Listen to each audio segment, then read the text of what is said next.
जिनके गुणों के गान में वे वर्धमान महान जिन विचरे हमारे ध्यान में।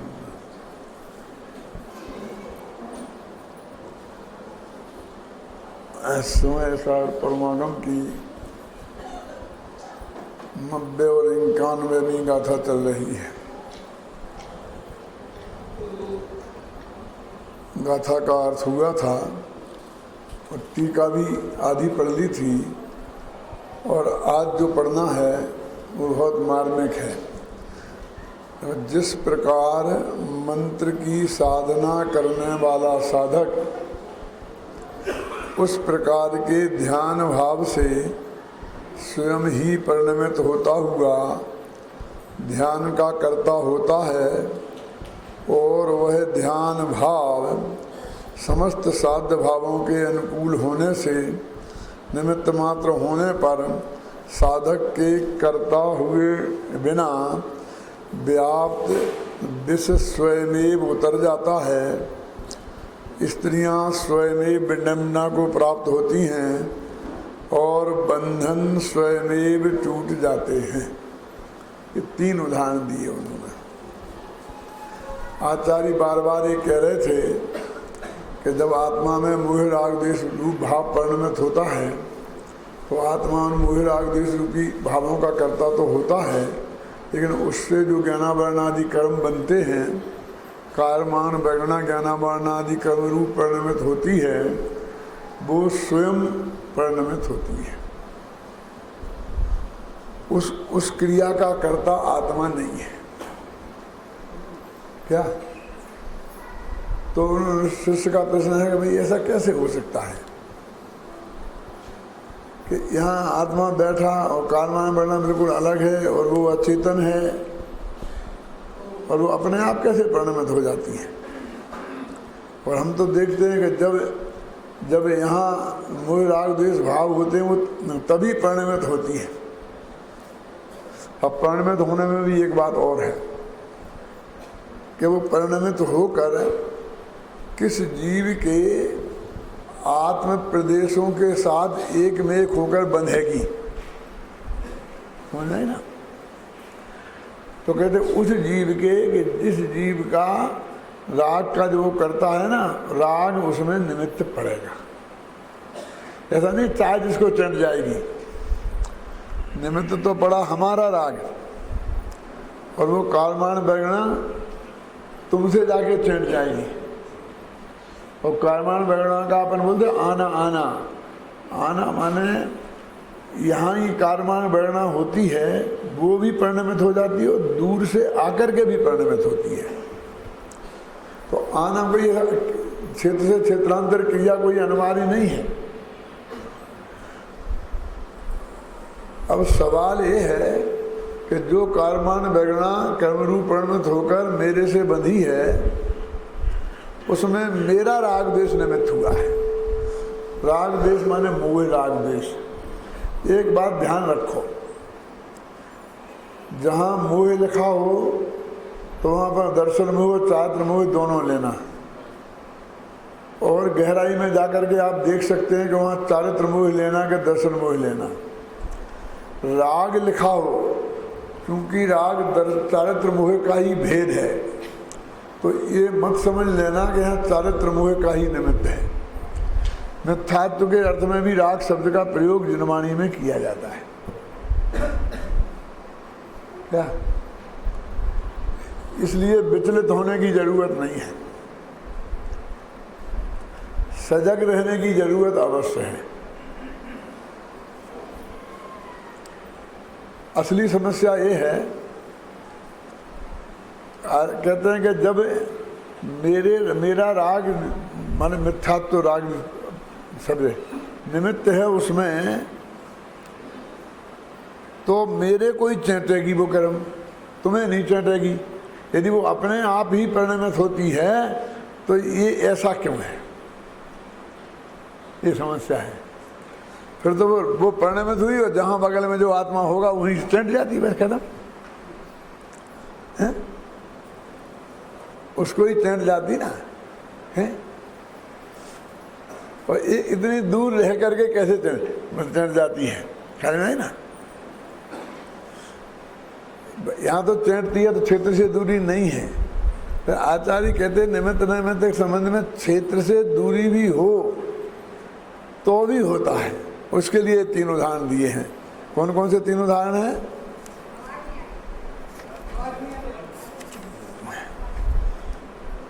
मंत्र की साधना करने वाला साधक उस प्रकार के ध्यान भाव से स्वयं ही परिणमित होता हुआ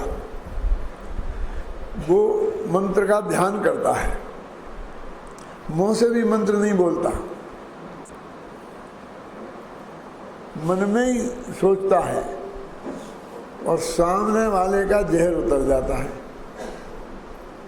क्या देखा ना, परिणमित होता हुआ ध्यान का करता होता है, तो ऊपर करेगा तो कैसे आएगा जी।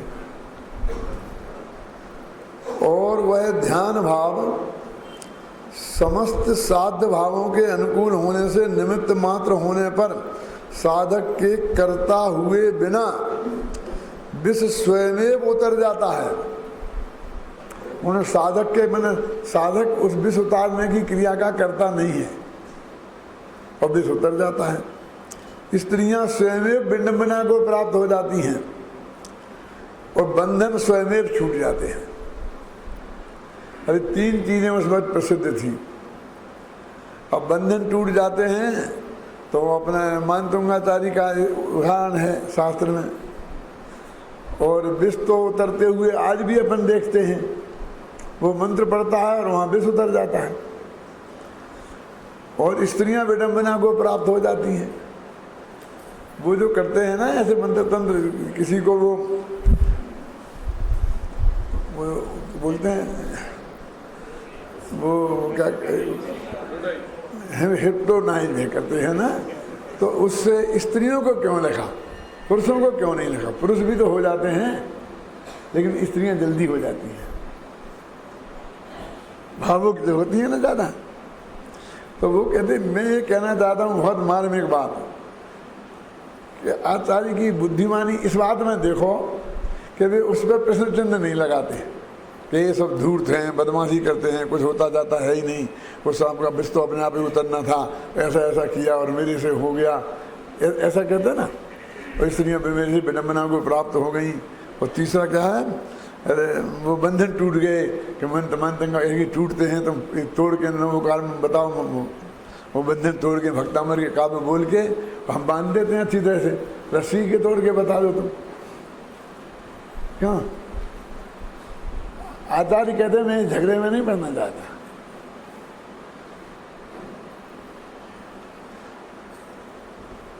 मैं तो ये कहता हूं कि ये हो जाते हैं, मैं मंत्र तंत्र करूंगा और तुम्हारे हो जाएंगे इसके लिए नहीं कहते हैं, क्योंकि ये जगत में मान्य है कि हो जाते हैं। वो प्रयोग करके दिखा देते हैं ना ऐसा, तो वो कहते क्या गजब है। ऐसे ही यहाँ आत्मा तो सिर्फ राग भाव रूप परिणमित होता है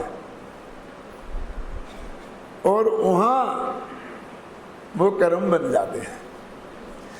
अब 2 ही लेना कि वहाँ स्त्रियां विडंबना को प्राप्त होती हैं और विष उतर जाता है, तो ऐसे मंत्र से विष उतर सकता है तो मंत्र से विष चढ़ भी सकता है, दोनों में निमित्त हो सकता है। लेकिन कोई चढ़ाने के लिए तो क्यों आएगा किसी के पास ऐसा मंत्र हो कि वो किसी को विष चढ़ा दे, क्यों? तो कोई उसके पास क्यों आएगा? और ऐसा मंत्र किया तो आपको सुनने में नहीं आया होगा, लेकिन यहाँ हमें चाहिए। क्यों चाहिए? कि वो कर्म का बंधन बंध जाता है और कर्म का बंधन टूट जाता है। हमें टूट जाने वाला उदाहरण चाहिए, इसलिए उन्होंने बंधन टूट जाते हैं लिखा। अध्यात्म समझ में आया कि नहीं आया क्या कह रहा हूँ मैं? क्योंकि आत्मा का हम ध्यान करते हैं तो कर्म के बंधन टूट जाते हैं, वहाँ उनकी निर्जरा हो जाती है, कर्म द्रव्य कर्मों की निर्जरा हो जाती है, तो बंधन टूटना है ना। यदि हम उससे इनकार करते हैं कि मानतुंगाचार्य की वो बेड़ियाँ नहीं टूटी थी, तो फिर एक कर्म बंधन भी नहीं टूटेंगे, क्योंकि आत्मा में और कर्म बंधनों में अत्यंता भाव की दूरी है, यद्यपि वे एक क्षेत्रावगाही हैं। तो यहाँ कह रहे दूर के भी हो जाते हैं तो एक छात्रावाई के क्यों नहीं होंगे? हमें तो मोक्ष मार्ग खोलना है ना, है? वो बंध जाते हैं, हम इसका उदाहरण क्यों दें? सांप का जहर चढ़ जाता है, इसका उदाहरण क्यों दें? हम तो उतर जाता है और बंधन टूट जाते हैं, इसका उदाहरण देंगे। और पॉजिटिव लेना है तो स्त्रियां विडंबना को प्राप्त हो जाती। ये दोनों ही तरह के उदाहरण न लिए, पॉजिटिव भी हो सकता है निमित्त नैमित्तिक संबंध और नेगेटिव भी हो सकता है निमित्त नैमित्तिक। वो ये सिद्ध कर रहे हैं कि बिल्कुल वज्र की दीवार बीच में हो तो मंत्र साधक को इसकी जरूरत नहीं है। आजकल तो और गजब चला है, रेकी, रेकी सुनी तुमने? कोई नाम सुना कि रेकी का है? वो कहते हैं कि आप अमेरिका में रहना और हम यहाँ से आपकी रेकी कर देंगे तो आपका गला ठीक हो जाएगा। क्यों? अब वो सत्य है कि झूठ है, गला ठीक होगा कि नहीं होगा? क्यों? हम उसमें नहीं पढ़ना चाहते, हम तो मान लेते हैं। क्यों मान लेते हैं? कि हमें ये बताना इतने दूर का निमित्त नैमित्तिक संबंध में भी ये ऐसा परिवर्तन हो सकता है, क्योंकि हमें तो ये सिद्ध करना है। समझ में आई ना? अब हमारी बात ये है कि इसमें कर्ता कर्म संबंध नहीं है, ये सिद्ध करना है साथ में। इतना हो जाता है तो क्या गजब हो गया। तुमने मंत्र पढ़ा और उसका जहर उतर गया, इसमें हमें ऐतराज नहीं है। वो जहर तुमने उतारा, बेवकूफ, तुम नहीं उतार सकते हो। तुम्हारे उतारने से नहीं उतरा है, वो स्वयं ही उतरा है। हमारी ये समस्या है। और उसकी ये समस्या है कि जहर उतर गया तो मैं करता हूं। वो प्रयोग कर करके इसलिए दिखाता है क्या? हाँ, तुम्हें समझे ना?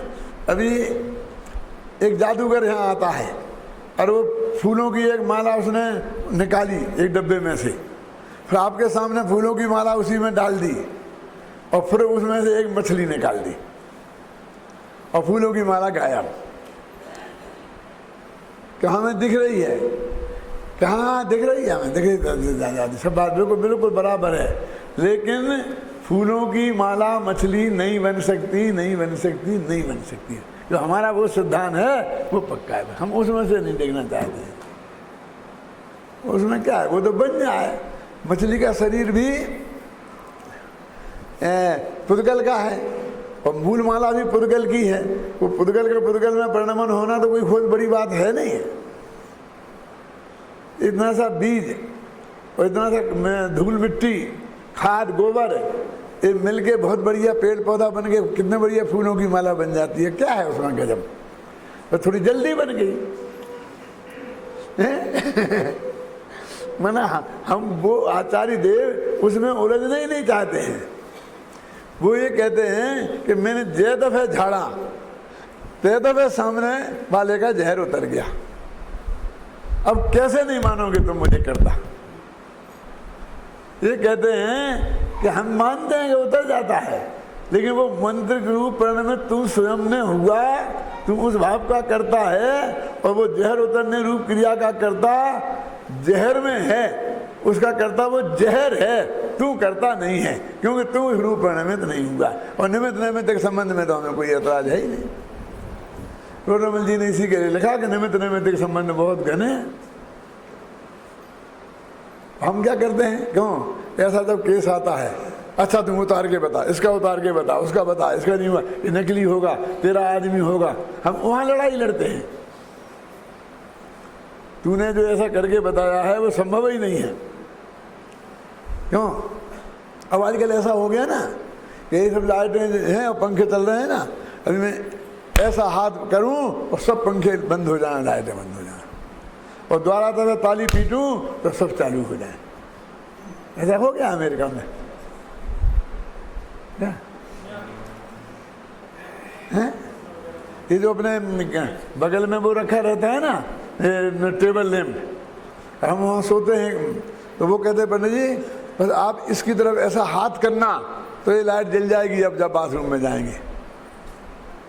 अब जलाने की ज़रूरत नहीं है, भाई इतना अंधेरा है, हमको बाथरूम जाना पड़ता है कि हम टकरा के गिर जाएं, हमको ऐसा नहीं। आप नहीं, आप उठ के बैठना पलंग पे और ये लाइट अपने आप जल जाएगी, कमरे में हलचल होगी तो लाइट जल जाएगी। बोलो हैं क्यों? तो हम इससे इनकार करेंगे तो हम हर जगह हारेंगे, क्योंकि वो बार बार हमें चला के दिखा देगा। आचार्य कहते हैं हम तो ये हो जाएगा, तब भी लाइट को हमने नहीं जलाया, हमारी क्रिया के जो हमें हलन चलन हुआ उसके करता हम हैं, और लाइट जलने की क्रिया का करता लाइट है। इतनी ये गाथा ये कह रही है। बस देखो, मैं इसका वो जो मैंने निष्कर्ष लिखा है वो पढ़ के सुनाता हूँ। उक्त गाथाओं में अत्यंत सीधी और सरल भाषा में यह बात कही गई है कि यद्यपि भगवान आत्मा तो सदा शुद्ध बुद्ध निरंजन और निराकार है, वो त्रिकाली ध्रुव की बात है, तथापि अनादि से मोह युक्त होने से मिथ्या दर्शन अज्ञान और अवृत भाव रूप से परिणमित हो रहा है। अब एक फैक्ट वो सदा शुद्ध है और दूसरा फैक्ट ही अनादिकाल से मोहितपन। इस कारण वह इन भावों को का करता भी है, कौन है? मोह राग देशवा, किंतु पर का करता कदापि नहीं है। हाँ, यह बात अवश्य है कि आत्मा के उक्त मिथ्या दर्शनादिक भावों का निमित्त पाकर पौद्गलिक कर्माण वैगनाएं स्वयमेव कर्मरूप परिणमित होती रहती हैं। ये बात पक्की है, कर्माण वैगनाएं स्वयं ही परिणमित होती रहती हैं, यह तो संभव नहीं लगता। हमने 1000 दफे देखा, अपने आप ही परिणम दी, हमारे राग दोष होने तब परिणम दी। क्यों? इसमें असंभव क्या है? लोगों की इसी आशंका को निर्मूल करने के लिए टीका में मंत्र साधक का उदाहरण देकर समझाया गया है। यह तो लोक में प्रसिद्ध ही है कि मंत्र से सर्पादि का जहर उतारने वाले मंत्रवादी मंत्र के शब्दों का उच्चारण तक नहीं करते। देखो, ये मन में ध्यान करने क्यों लिखा? वो ध्यान करते हैं, उच्चारण नहीं करने, उच्चारण की जरूरत नहीं है, क्योंकि वो भाषा बगना है और वहाँ पहुँच गई होगी और उसने ये कर दिया होगा।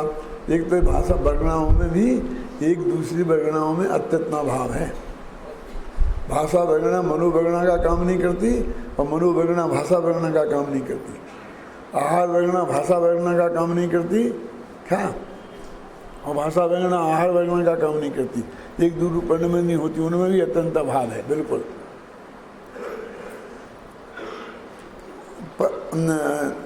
उतारने वाले मंत्रवादी मंत्रों के शब्दों का उच्चारण तक नहीं करते, अपितु मंत्र को मन में ही बोलते हैं। बोलना लिखा है, आप कहते बोलते बोलते, तो मन में बोलना माने सोचना। फिर भी दूर बैठे मनुष्यों का जहर उतर जाता है।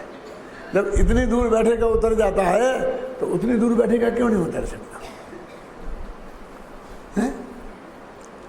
इसी प्रकार यहाँ आत्मा मिथ्यात्वादि भावों रूप परिणमित होता है, वहाँ कर्माण वैगनाएं कर्म रूप परिणमित हो जाती हैं। यहाँ आत्मा का सम्यक दर्शनादि रूप परिणमित होता है और वहाँ कर्म बंधन का अभाव को प्राप्त हो जाते हैं। हम ये कहना चाहते हैं, हमें तो मोक्ष मार्ग समझाना चाहते हैं हम।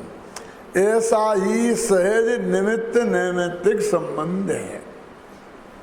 बस ये निमित्त नैमित्तिक संबंध को स्वीकार करना और कर्ता कर्म संबंध स्वीकार नहीं करना, ये सीमा रेखा है। और हम इस सीमा रेखा के बीच में इस बैलेंस को नहीं संभाल पाते हैं। देखो, आपने उदाहरण सुना होगा तलवार की धार पर चलना। ये तलवार की धार पर चलना क्या होता है? कोई चलते होंगे तलवार की धार पर? देखो क्या है तलवार की धार पर चलना। ये देखो, ये किताब है ना, और इतनी मोटी है और इस पर मैंने किताबें रखी, तो ये आसानी से रखी गई, रखी गई ना। अब इस पर रखो आवाज, हम क्यों नहीं रख सकते? जब इस पर रखी गई थी तो इस पर क्यों नहीं रख सकते? सिद्धांत तो वही है, तो इस पर भी रखी जा सकती है। लेकिन इसकी एक ही शर्त है कि दोनों तरफ का वजन बिल्कुल बराबर होना चाहिए। इसमें थोड़ा बहुत कम ज़्यादा होता तो चलता, ये टिक सकती है इस पे। लेकिन एक रत्ती भी वजन इस तरफ का इस तरफ हुआ तो नहीं टिकेगी। अब इसे और पतली करो, कितनी पतली करो? तलवार के धार के बराबर है। अब समझिए ना, तलवार के धार के बराबर पे करो और फिर इसे टिकाओ, इसका नाम है तलवार की धार पे चलना। अब समझ में नहीं? सिद्धांत तो वो है, टिक तो सकती है बिल्कुल बीच में, बिल्कुल दोनों तरफ वजन बराबर हो तो टिक सकती है। पुराने जमाने में बैल, घोड़े, भैंसे इन पर वजन लाद के ले जाते थे, मालूम आपको? तो कैसे लादते थे? पीठ पे थोड़ी लादते थे, उनके ऊपर एक जैसी झोली बना के डालते थे और आधा वजन इस तरफ और आधा वजन इस तरफ, तो बिल्कुल बराबर वजन हो तो बराबर वो चार्जने की कोशिश करे, उसको फेंक नहीं सकता। और जरा कम ज़्यादा हुआ तो एक तरफ उलट जाएगा, उसको बोझा उसके माथे पर नहीं टिक नहीं सकता। बिल्कुल बैलेंस चाहिए। अब ये यहाँ बैलेंस चाहिए, सरल रेखा है दोनों के बीच में। सरल रेखा का अर्थ समझते हैं? जिसमें लंबाई होती है, चौड़ाई नहीं होती है। एक बिंदु जब दूसरे बिंदु को जोड़ता है तो सरल रेखा कहते हैं ना, और उसमें लंबाई होती है और चौड़ाई नहीं होती है। तो ऐसे ही इन दोनों के बीच में चौड़ाई नहीं है। कौन? कि वो निमित्त है और करता नहीं है। अब हम या तो निमित्त ही नहीं है, निमित्त से ही इनकार करते हैं, और या फिर करते तो थोप देते हैं।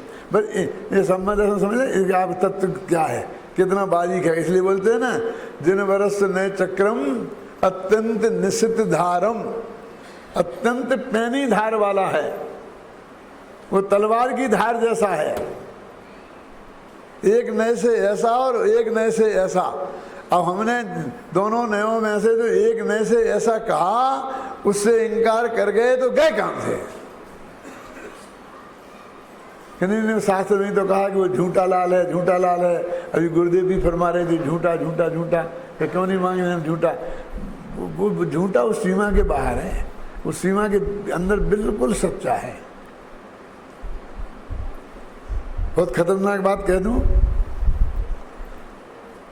ये हमारे पिताजी थे हैं, ये हमारा बेटा है, ये 100% झूठा है। ये जिस नए से है उसमें नए से 100% सच्चा नहीं है। क्यों? ये इसका बाप है, ये कुछ परसेंटेज के हिसाब से सच्चाई है इसमें। क्यों? वही हम अपने बाप का नाम बताएं तो 100% यही है तेरा बाप। क्या मतलब? ये उसको भयंकर गाली देना नहीं है। यदि किसी से पूछ के देखना कि सचमुच 100% तेरा बाप यही है, तू गारंटी से कह सकता है, ऐसा जोर का झापर पड़ेगा कि बेहोश हो जाओगे। ऐसे ही तुमने उस निमित्त अपेक्षा से जितने पर से वो बात कही गई है, उसमें इतनी भी शंका प्रकट करी तो कर्म का ऐसा झापट पड़ेगा कि तुम औंधे हो जाओगे। मैंने मिथ्यात्व नामक कर्म बनेगा, समझ गए ना? अनंत संसार में रुलाने वाला कर्म बनेगा। क्यों भाई, समझ में आई बात कि नहीं आई?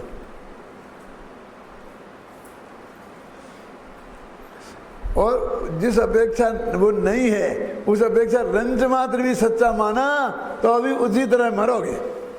इसको बोलते तलवार। जिन वर्ष नए चक्रम अत्यंत निषिद्ध धारम। और क्या लिखा? अत्यंत अत्यंत पैनी धार वाला है, जिन्होंने भगवान का नया चक्र। यदि ढंग से चलाया तो कर्म कटेंगे, और यदि जरा चूक हो गई तो अपनी गर्दन भी कट सकती है। कर्म नहीं कटेंगे, धर्म कटेगा। तलवार जानते हैं? तलवार देखिए अब जमाने में कभी कभी टीवी पे देख लेते हो, सिनेमा में। अब तो देखने को मिलती नहीं तब तलवारें हैं। क्या म्यूजियम में देख लेते हैं। भरतपुर का राजा था बच्चू सिंह। सरदार पटेल ने उससे कहा कि तुमको ये स्टेट हिंदुस्तान में मर्ज करनी है कि नहीं करनी है, निर्णय करो। एक कागज है, साइन करो, इसमें मर्ज करोगे तो इतना प्रीवी पर्स तुम्हें मिलेगा, और नहीं करोगे तो तुम्हें जेल में डाल दिया जाएगा और ये गवर्नमेंट अपने कब्जे में मिला लेगी। बोलो क्या करना है? तो उसने कहा मैं सोच लूँ जरा। अच्छा सोच लो। और वहाँ बिल्कुल नज़रबंद कर दिया, चारों तरफ से सेना पुलिस लगा दी। जब इसी कमरे में बैठे बैठे जब तक सोचना हो सोचो।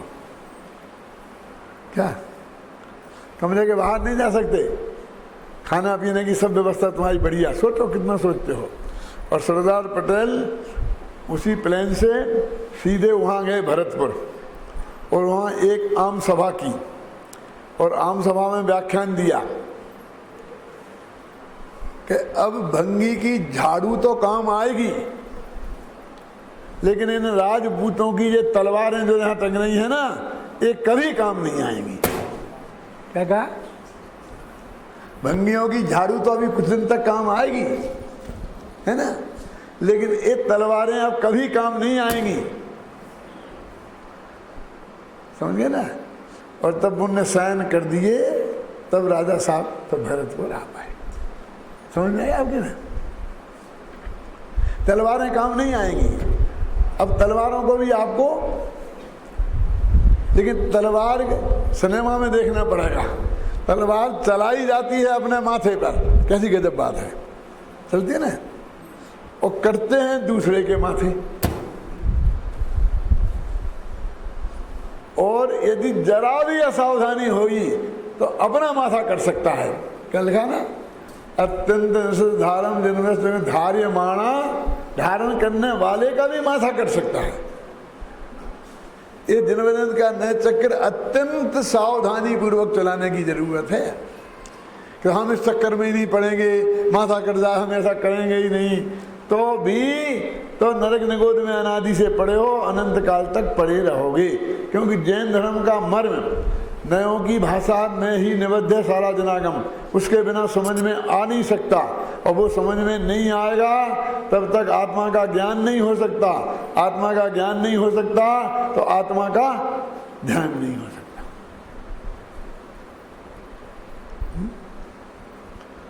आज कौन करता है ध्यान आत्मा का कार्य, आत्मा का कर्म काटने के लिए?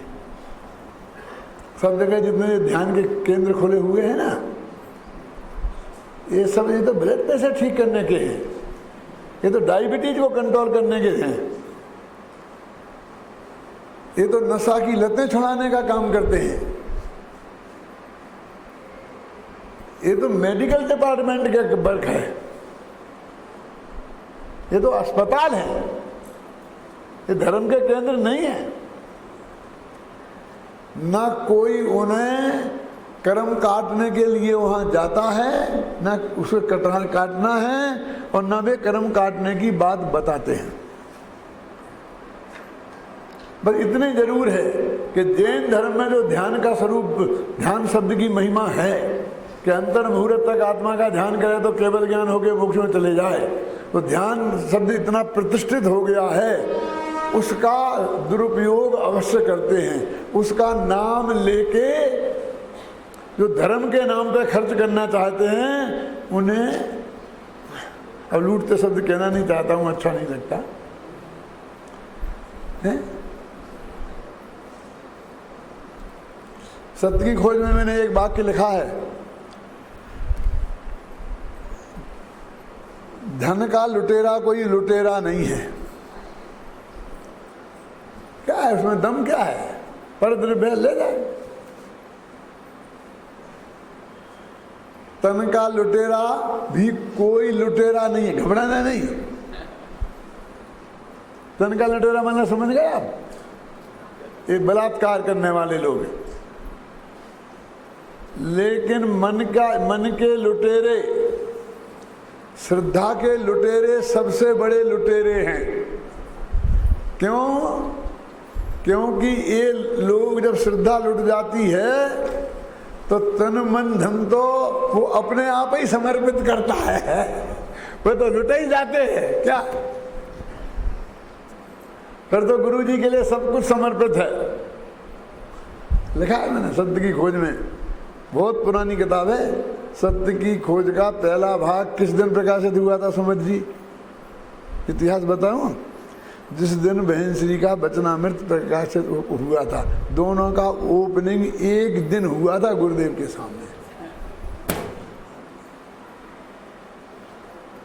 हाँ जी, अब भी होंगे शायद वहां। जब महाविद्यालय भी नहीं खुला था उसके पहले की घटना है, उसमें ये लिखा है, उसके पहले का लिखा है। मेरे कहने का मतलब फिर तो सब अपने आप ही लुटते हैं। सब कुछ समर्पण करने के लिए सब कुछ लोग तैयार रहते हैं। एक दफा श्रद्धा लुट गई, एक दफा मन से लुट गया, फिर लूटने की जरूरत ही नहीं है। वो ये कहते हैं, देखो ध्यान, इन्हें तो क्या बताना है कि तुम अपने त्रिकाली ध्रुव भगवान आत्मा का ध्यान करोगे तो एक कर्म अपने आप, कर्म के बंधन अपने आप टूट जाएंगे। क्यों? मैं आपसे पूछता हूं, मानतुंगाचार्य ने वो बेड़ियों के बंधन तोड़े थे, ताले तोड़े थे? यदि तोड़े थे तो ताले तोड़ने वालों को कहां होना चाहिए? उनकी जगह कहां होना चाहिए आप बताओ? आजकल कोई ताले तोड़े, एक एक नहीं 48 तो उसे कहां भेजा जाएगा?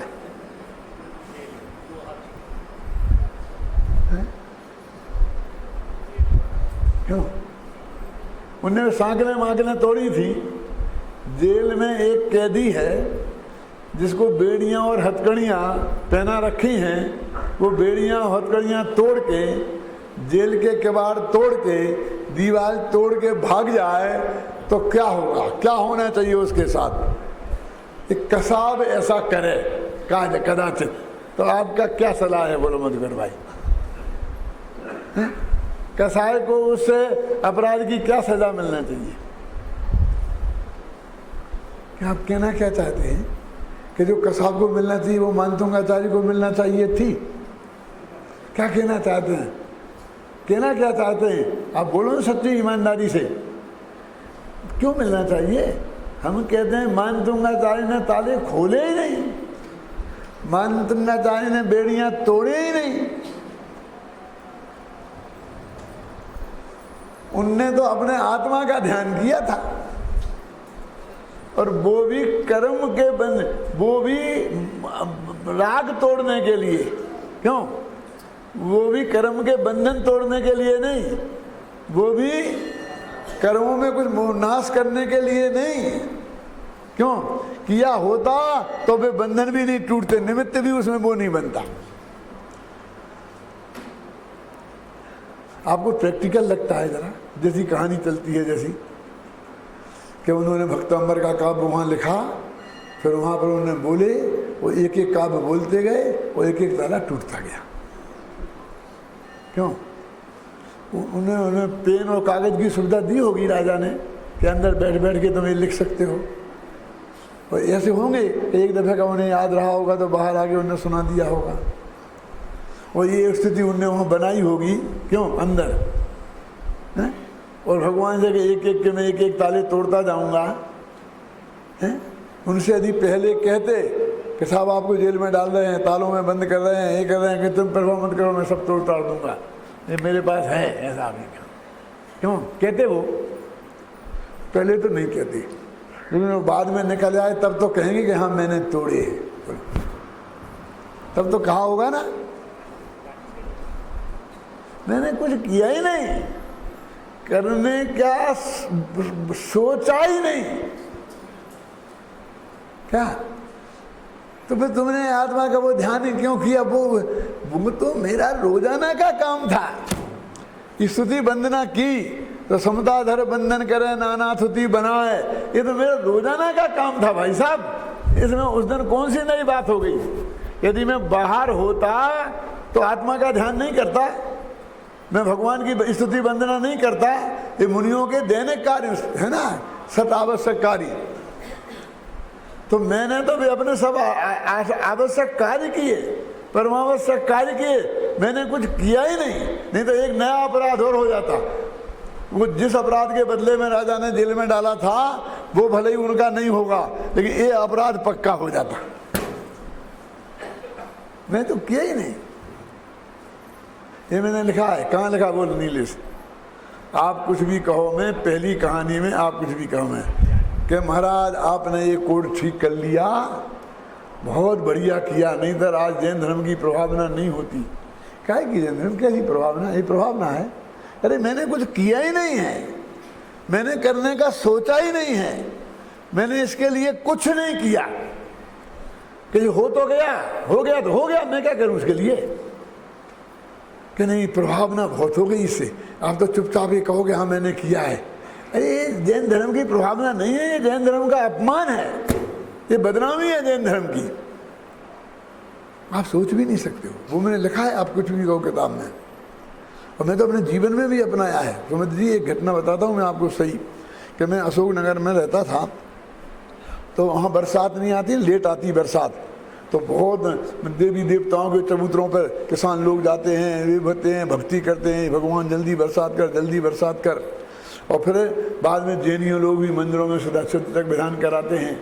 तो मैं वहाँ था और वो सिद्धक विधान हमारे मंदिर में शुरू हुआ, गंज के मंदिर में अशोक नगर में, काय के लिए बरसात आ जाए जल्दी। वो 4 दिन तक बरसात नहीं आई, सिद्धक विधान होता रहा। बाबूलाल पलकाटोरी वाले पंडित थे, वो करा रहे थे।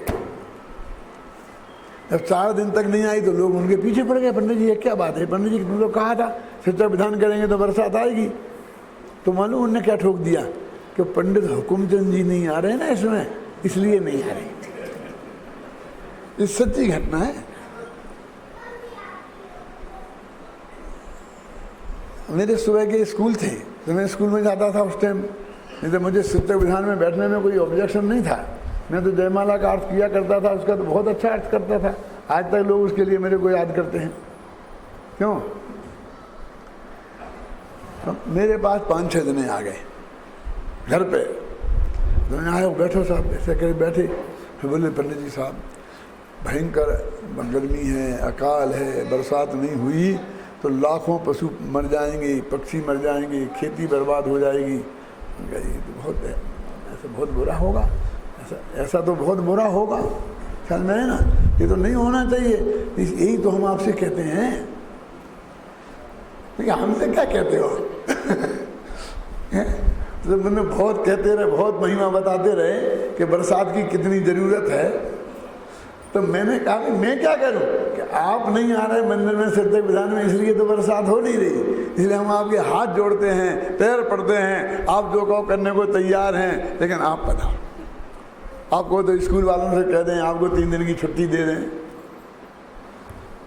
अब मैं क्या कहता, मैंने बहुत समझाया कि इसमें कुछ दम नहीं है, ये सब झूठ है, ऐसा कुछ नहीं है, मेरे को कोई आने में ऐतराज़ नहीं है, लेकिन ये बात सब झूठ है, मैं इसलिए तो नहीं आऊँगा, इस बात के लिए तो मैं नहीं आऊँगा।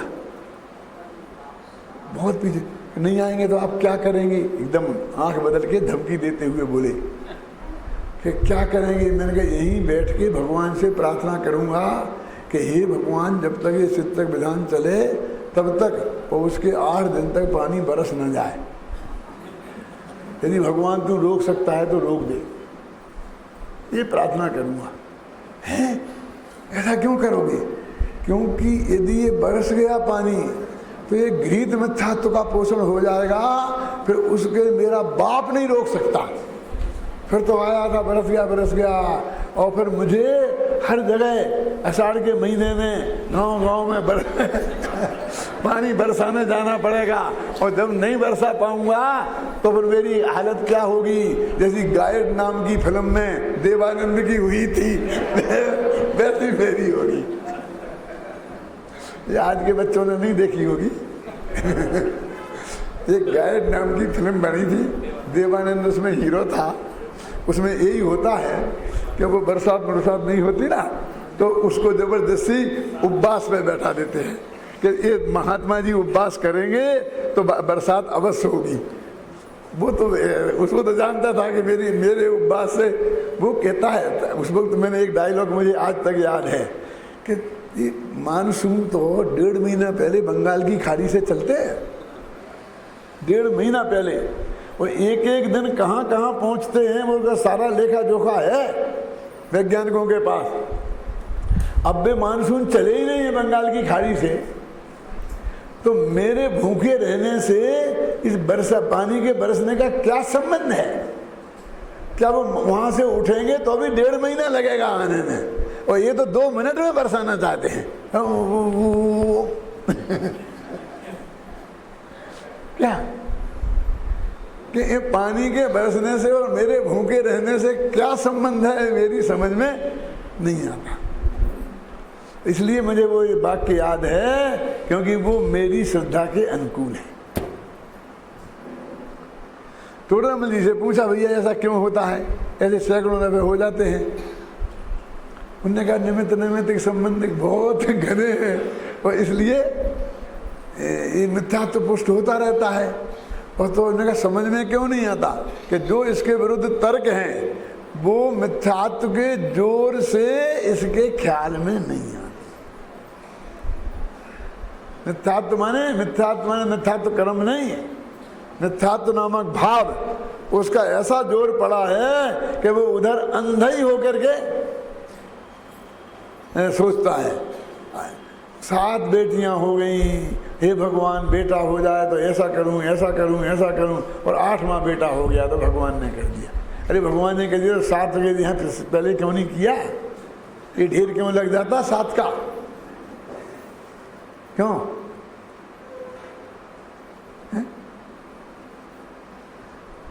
वो तर्क ही ख्याल में नहीं आता कि जब मैं बहुत परेशान हो गया फिर भगवान ने मेरी सुन ली। तो ये तर्क वो ये बता, इतनी बात समझ में आ जाए कि एक द्रव्य दूसरे द्रव्य का करता नहीं है और निमित्त नैमित्तिक संबंध घने हैं, निमित्त नैमित्तिक संबंध से इनकार नहीं करे क्योंकि वो भी फैक्ट है और दुनिया से लड़ना पड़ेगा।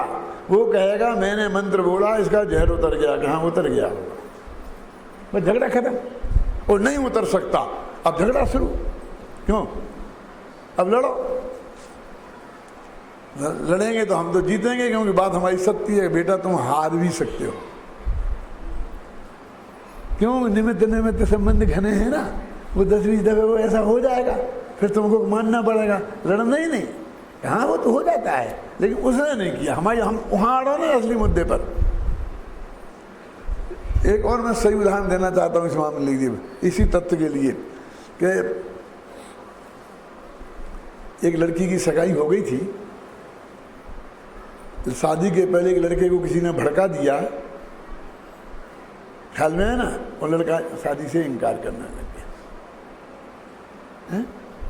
और एक बताओ, ये कराओ, ऐसा कराओ, ये करो, वो करो, ये करो। लोग मेरे को लेके गए, लड़की भी बहुत गुस्से में, और मैं सब करके तैयार हूँ, ये और वो। मैं कहता शांत, चुप रहो, शांत रहो, ऐसा क्या है? नहीं मैं सब मैंने कहा देखो सीता को भी, वो तो सती थी ना, सीता तो सती थी ना,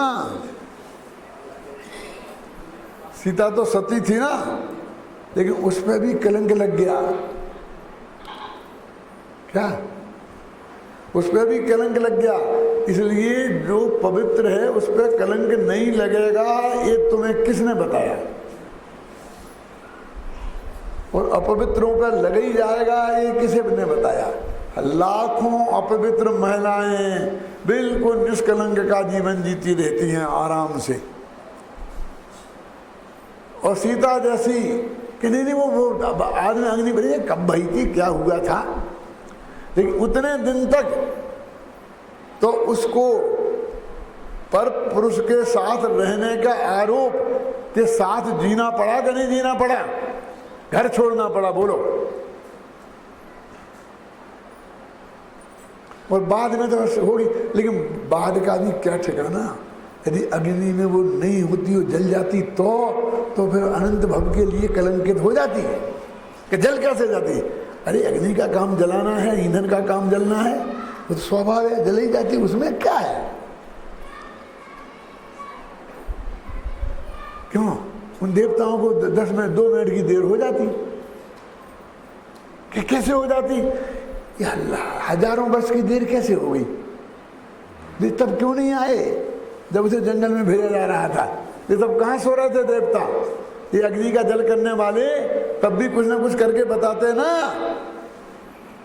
इसलिए ज़्यादा अकड़ने की जरूरत नहीं है, हम लोग निपटा रहे हैं, शांति से निपट जाएगा। चुपचाप बैठो, क्या चुपचाप बैठो हैं? कैसा मेडिकल चेकअप कराओ, ये कराओ वो कराओ। मैंने कहा तुम्हारी अम्मा का मेडिकल चेकअप कराओ ना। क्यों? आप क्या बकते हैं? तुम क्या बक रहे हो? तुम क्या बक रहे हो? वो तो परम पवित्र है ना, तुम्हें काय का डर है? कितने पवित्र है और तुम्हें डर काय का है? हम कहते वो तो परम पवित्र है ना, ये सब डराओ, सारे गांव की मोहल्ले की औरतों का कराओ। क्या आ गया? चलो यहाँ से, सबकी अकल ठिकाने आ गई। ये कोई नहीं है, सीता का हो गया था। लेकिन मैं कहता हूँ माताओं बहनों से, सीता के भरोसे आग में कूद मत जाना, मर जाओगी नहीं तो मेरी मानना। ये भड़काने वाले पंडितों की मत मानना कि नहीं हुआ था का सीता का। मैं कब कहता हूं नहीं हुआ था? क्यों? कि भगवान तो कुछ करेंगे नहीं, कि देवता तो करेंगे, लेकिन वे देवता कहाँ गए थे? 1 वर्ष तक बाजनाथ को भोजन नहीं मिला। उन भगवान का नाम लेने से तुम्हारे लिए दौड़े चले आएंगे। वे भगवान को जब भूखा रहना पड़ा तब नहीं आए दौड़ के। क्यों? कितने कितने लेट आए। तुमको आए समझ में आता है, लेट आए ये समझ में नहीं आता है। और लाखों के नहीं आए, बेचारी जल गई, तुम्हें थोड़ी पता है उनकी कहानी।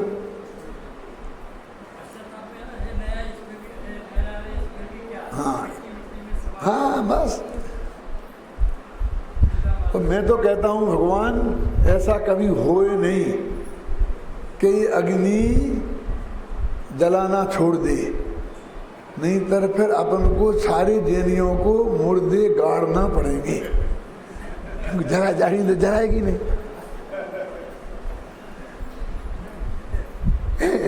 क्यों पसंद है आपको? अग्नि का धर्म जलाना है और उसकी ड्यूटी जलाना है, उसे जलाना चाहिए। देखा ना, देखो आचार्य ने, मुझे तो बहुत आनंद आया ये पढ़कर, कितनी सहजता से स्वीकार कर लिया। क्या? जिस अनुकूल निमित्त मात्र होने पर साधक के करता हुए बिना व्याप्त विश्व स्वयं उतर जाता है। स्त्रियां स्वयं विडंबना को प्राप्त हो जाती हैं और बंधन टूट जाते हैं। उसमें कोई प्रश्न चिन्ह नहीं लगाया। अब इसी प्रकार यह आत्मा अज्ञान के कारण मिथ्या दर्शनादि भाव रूप स्वयं परिणमित होता हुआ मिथ्या दर्शनादि भाव का कर्ता होता है। देखो, ये कर्ता होता है सिद्ध कर रहे, और मैंने कहा था सिलेक्ट नहीं किए। कोई अध्यात्मी राग का कर्ता वाली गाथा सिलेक्ट कर सकता है? और करे सिलेक्ट क्यों है? तो आप उसे संबंधिष्टि मान सकते हैं। और वे मिथ्या दर्शनादि भाव पुद्गल द्रव्य को कर्मरूप परिणमित होने में अनुकूल होने से निमित्त मात्र होने पर आत्मा के कर्ता हुए बिना पुद्गल द्रव्य मोहिनी आदि कर्मरूप स्वयं परिणमित होते हैं। ये अमृतचंद्राचार्य की टीका के शब्द पढ़ रहा हूं मैं आपको, ये लिखा है। देखो, क्योंकि इसमें असंभव क्या है, लोगों की इस आशंका को निर्मूल करने के लिए टीका में मंत्र साधक का उदाहरण देकर समझाया गया है कि यह तो लोक प्रसिद्धि है कि मंत्र से सर्पादि का जहर उतारने वाले मंत्रवादी मंत्र के शब्दों का उच्चारण तक नहीं करते, अपितु मंत्र को मन में ही बोलते हैं, फिर भी दूर बैठे मनुष्यों का जहर उतर जाता है। इसी प्रकार यहाँ आत्मा मिथ्यात्वादि भावों रूप परिणमित होता है और वहाँ कारमान वर्णाएं कर्मरूप परिणमित हो जाती हैं, तथा यहाँ आत्मा सम्यक दर्शनादि रूप परिणमित होता है और वहाँ कर्म बंधन अभाव को प्राप्त हो जाते हैं। ऐसा ही सहज निमित्त नैमित्तिक संबंध है। टीका में विष उतारने के अलावा भी 2 उदाहरण दिए हैं। मंत्रों के प्रभाव से स्त्रियां विडंबना को प्राप्त होती हैं और बंधन स्वयं टूट जाते हैं। ये बातें भी लोक में घटित होती देखी जाती हैं। इस प्रकार के कथन शास्त्रों में भी पाए जाते हैं। भगवान ऋषभदेव की भक्ति के प्रभाव से आचार्य मानतुंग के बंधन टूट जाने की बात तो प्रसिद्ध है ही। और भी अनेक प्रकार की कथाएं शास्त्रों में आती हैं तथा लोक में भी प्रसिद्ध हैं। आकाश में सूर्य का उदित होना और उसके निमित्त से सरोवर में कमलों का खिलना आदि अनेक उदाहरण देखे जा सकते हैं। सूरज ने क्या किया कमल को खिलाने में? और सूरज ने तो कहा धूप भेजी, किरणें भेजी। क्यों? तो वे जो तालाब में बाहर होंगे वे ही कमल खिलते होंगे, और जिन पर किरण नहीं पड़ी वे नहीं खिलते होंगे।